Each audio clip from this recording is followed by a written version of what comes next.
मैले अर्को सोध्नु के छ भने यदि कोही साथी अहिले क्रियाशील सदस्यता अद्यावधि गर्न आफ्नो वार्डमा पुग्न सक्नु भएन, पोखराको कुनै ठाउँमा चाहिँ काम गरिरहनु भएको छ भने उहाँले अद्यावधि गर्न मिल्छ?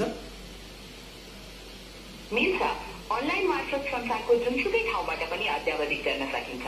उहाँले अनलाइन फारम भरेपछि वडा सभापतिले प्रमाणीकरण गरेपछि सदस्यता अद्यावधिक हुन्छ। अरू केही जिज्ञासा? अनि कतिपयले चाहिँ के भन्दै हुनुहुन्छ भने यसरी अद्यावधि गर्नु भनेको पहिलाको रेकर्ड मासिने हो, यो के गर्न लागेको भन्ने चाहिँ यो सत्य हो?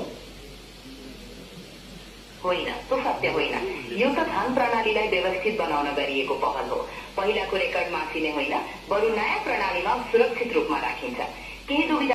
अनि जीवन परियारजीले भन्दै हुनुहुन्छ कि शेखर दाईलाई थप सम्झाउन मैले बाँकी रह्यो, शेखर दाईलाई पनि कसरी सम्झाउने भनेर उहाँलाई भनिदिनुहोस् त।